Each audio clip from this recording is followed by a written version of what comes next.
Welcome to the Midnight Release here on YouTube and on any podcast where you can get it on Spotify and Apple Podcasts.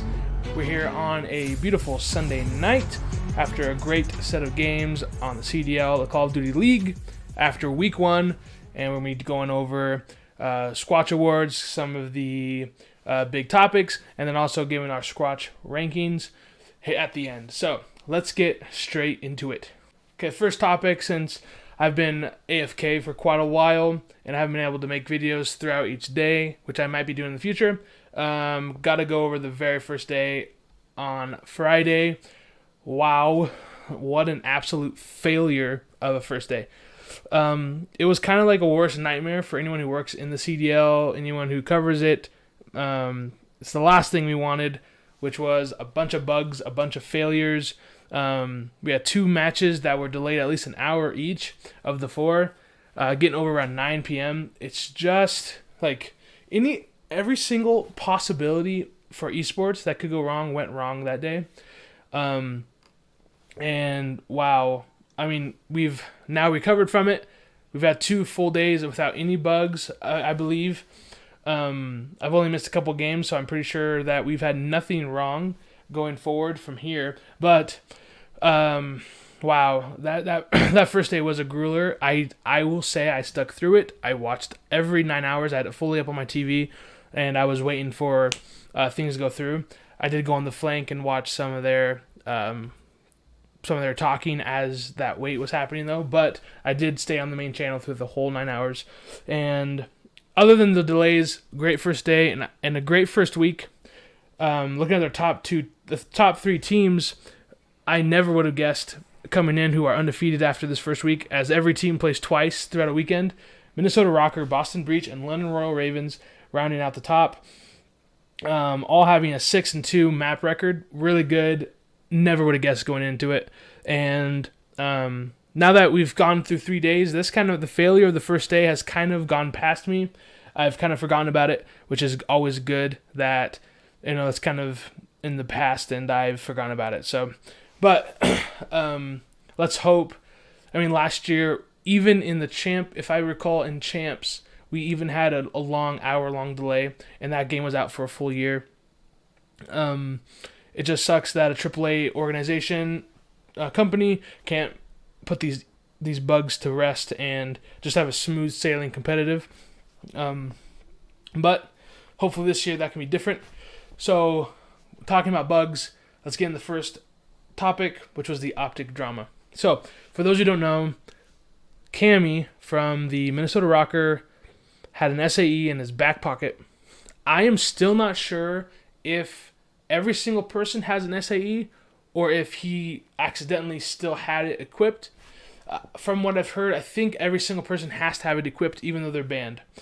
And so what happened was Cammy in the last 15 seconds pulled out a kill streak, probably a cruise missile, to bomb the A or B site in El Asilo.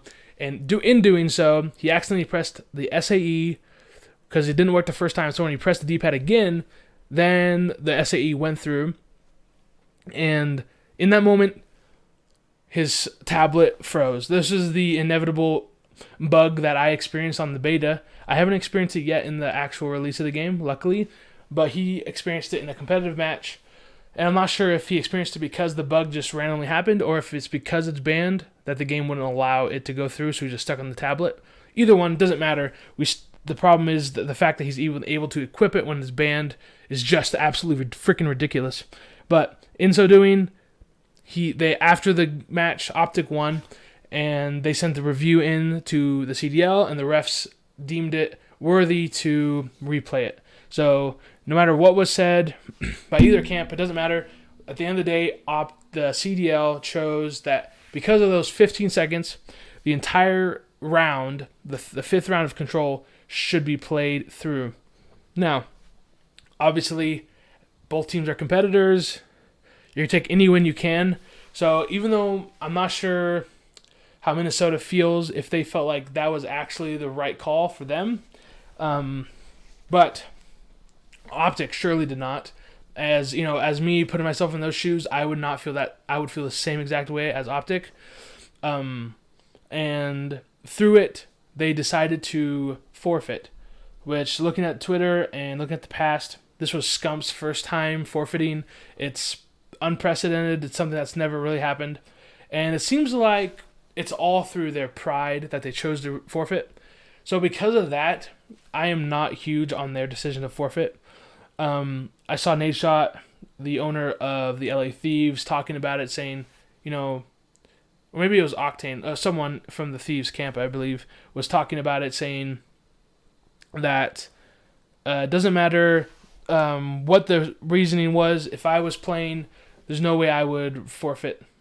But if they're doing it for a larger cause, then perhaps I would do it. But if it's just because of pride, I think that was a wrong mistake. I never would have done that playing myself. And actually, I think that's formal saying this, I believe. But so now I got 3 different people in my head, but who cares? But anyways, someone said it from the Call of Duty League, and now we see in the second day, now we see that Optic actually refused to do post-game interviews after their win over the Florida Mutineers. So that is very different. So it looks like Optic is sending a message like, you guys suck at your jobs. That's kind of what I'm going to say. You guys suck at your jobs, and because of it, we are not going to play by your rules. We're going to get in, play our matches, get out, dare us. We're the largest esports organization in your league. Without us, you're going to lose a bunch of viewers. We're going to do what we want. Screw you guys. They're basically giving the middle finger. It seems like, we're going to forfeit our match. We're going to not do our interview with you. And through that, I think shows a lot of the future of the CDL. I think if the CDL is not able to handle this situation and start fixing things, making the game playable so they can actually practice preseason and all these little bugs we've had, I think we're going to see, I'm not necessarily calling a fallout here, but there's been some rumblings of Optic leaving perhaps in the future. Not this year, obviously, but things just need to be smoothed out. It seems like there's just no effort being given to the CDL and competitive Call of Duty, which, with the largest fan base in shooters in the FPS genre, they have all these people playing Call of Duty, but yet such a small portion is actually paying attention to the competitive side. And if someone like me is able to switch, I think anyone's able to switch. And it's such a failure that they're not able to get these switches in for people to make the switch over to the competitive side. And if they just gave some effort to the competitive community, I believe this could be the most thriving competitive FPS or just esport in general. That is lofty to say considering Dota and League of Legends, but with the player list that Call of Duty has, if we can get a large proportion to start caring about competitive and have that be a side game with them with multiplayer and Warzone, it's just a great thriving community, and it just sucks that they're not doing the effort in. And that when we're seeing that from Optic, is they're over it, and I'm curious. This is one of the biggest storylines outside of players and teams is how far is Optic willing to go with this. So next week, let's see if they do some interviews. Let's see if they're willing to backpedal on what they've been doing. But yeah, the Optic drama is going to be real this year, especially with it being Scump's last dance, his last year playing.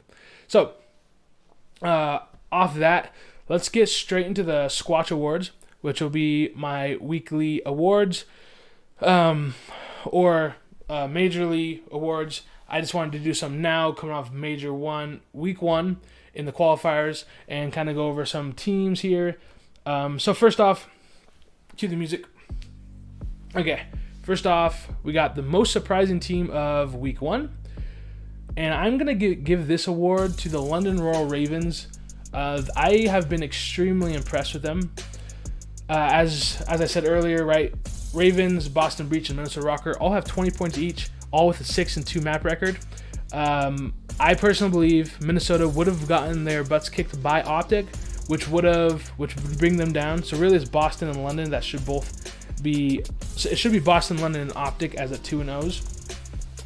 I think Minnesota should be a 4-4 team, perhaps, if the math. Yeah, a 4-4 team, down in like the fourth or fifth place in the league. But since we had that forfeit, which sucks for everyone involved.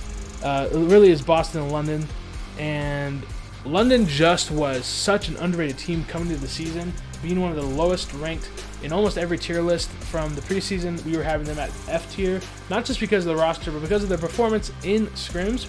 So, because of the massive jump in talent, I'm going to give this to the London Royal Ravens. I've been very impressed with their matches thus far. They've done so well. I would say I am more impressed with Boston, but because of the huge jump up in talent in what we were expecting, because we were expecting Boston to be around a middle range team, they've come out and really done well. But London, just because of that huge jump, I'm going to be giving them the most surprising team, London Royal Ravens. Next up, most disappointing team. I'm going to give this one to the Seattle Surge. So, as some people could say Vegas, as they were a higher ranked scrim team, but just based off the last 3 years in the CDL and how Legion has just been the butthole of the CDL, I expected Surge to come in here with flying colors this season. An accuracy-led team, the Iceman with his consistent ability to be a good leader and do the fundamentals correctly. I expected them to come in hot, just as they did last season in the Kickoff Classic. They were able to get to second place in that, destroying everyone in their path except Ultra in the end. But they just looked so on point. And then coming off the Boston Breach game, that first day on Friday, I was most impressed with LA Thieves. But even though the Surge lost, I was still second most impressed with the Surge, who lost to LAG. Boston was also up there, probably tied for second most impressive. But I was impressed with the Surge in their hardpoints. When you're able to dominate hardpoints that well, it's very impressive. And then going into game 2 on Saturday, they played. Who'd they play? They played Boston Breach. Yeah, sorry. So they played Boston Breach on Saturday, and they kind of got their butts kicked. This team has the slaying power. They have the all-stars and stars to really be a top 4 team in my mind, top 3 team in the league. But just right now, they are making some crucial mistakes. They are not playing well. I am not in love with I'm not going to say necessarily the coaching staff, but just the decisions the team has been making on the actual game day, in the match. I'm not loving it. We see a lot of stupid mistakes, like in a hotel search and destroy. We saw players not checking a deep in corner, going into kitchen, and the same 3 players die going in, not checking corner. Just really simple mistakes that, if fixed, could be better, and I do expect them to get a lot better throughout the season. But as of right now, they have just been a very big disappointment. A lot of the other teams in the lower tiered are kind of more expected, but I expected the Surge to come out hot, and they just have not been the case. Next up, we got the Best Team Award. So coming into the season, I'm not a huge standings guy. I don't really care about the standings. I care about who you are as a team and what you've done. And a lot of people, almost everyone, gave the LA Thieves the number 1 spot just because of champs. And I'm not going to play by that. I care about what potential I see in you. And I'm going to give the best. So coming into the season, I was going to give FaZe the best team with the Thieves as a number 2. And then after the first day, that reaffirmed to me. Did not reaffirm to me. The FaZe sucked against Breach, other than the first hardpoint, and the Thieves did so well. And I immediately switched my mindset. I said, okay, I'm going to give Thieves number 1 spot. They just look better. I know we can't play too much favorites just off one match, so I was going to wait until the end of the weekend to make this final decision. But now that we've had FaZe beating Thieves today, I'm going to be giving the best team to the Atlanta FaZe. I really like the way they played. It just felt like 2 Titans clashing, and since FaZe were able to pull out the victory, you got to go FaZe number 1, and the Thieves will be number 2. Next up, the last award I want to give out is Future MVP. So I have 3 people in mind after watching what I've watched. Number 1, Awakening. He is really fitting in here well with the Boston Breach. He was always a great slayer on the Florida Mutineers. It just felt like the team wasn't able to pull it together. If Breach can continue on this pace and Awakening can continue to be just super dominant, he's on the future MVP watch list. Next up, I got Sib. He had one of the greatest matches I've ever seen on Friday, pulling off almost a 2.0 KD for a full match of 4 games or 5 games. I think 5 games, full 5 games, almost pulling off a 2.0 KD. His team really let him down there. And then last up on the MVP watch, we're going to the Last Dance. Scumper Jumper. This game really is playing to his strengths. You know, he's always been great in the older styled Call of Duty, obviously coming up way back in the day. And with this game playing the way it does, I just think Scump is going to have a great year. He's already pulled off great stats. I'm not going to go into too many stats today, as I'll make a future video going more in depth on these games and these teams. But as of now, Scump, very impressed with his performance. And then just his accuracy with the M4 and the way he plays, this game just fits him well. And you kind of see that along the board. Sib is extremely accurate, just a raw talent, and this game really bodes well for people who are just raw talents in terms of their gun skill, which is kind of why I've been surprised Dashy's been a little slower. So Sib, Scump, and Awakening, those are my 3 future MVP watch list going on here. So, to round out this video and end it off, let's give the Squatch rankings. I'm going to put up here. As you can see, we have my rank on the left, and then the actual rank in terms of the standings in the team. So, I got number 1, FaZe. Number 2, the Thieves, as I've already gone over these 2. Number 3, I'm going to give it to Optic. So, Optic is actually number 4, but I believe they would be a top team as of now if they didn't forfeit to the Minnesota Rocker. And they looked extremely dominant in their Florida Mutineers match, and I think they would have looked dominant in a 3-1 fashion to the Minnesota Rocker if they were able to finish that match off. Surge, again, one of the most disappointing teams, but I think they still have the superpower to be above these other teams going forward, which are Vegas, Mutineers, and then the NYSL. So NYSL has been very disappointing as well. They easily could be most disappointing teams at 1-6 map count, and with the players on this team, in terms of Kismet, Priesta has been kind of slow moving in this game so far, which has been sad. He's a superstar. Obviously, Hydra's a superstar. And then Kismet played like a superstar last year. Wonder if that'll continue. And they just have the players to really do some damage. And the fact that they're number 12 right now, even in my rankings and as well as the CDL rankings, is very surprising. But that's about it. So FaZe, Thieves, Optic, Breach are your top 4 teams. Thanks for watching, and please feel free to like and subscribe and watch some other videos from Midnight Release.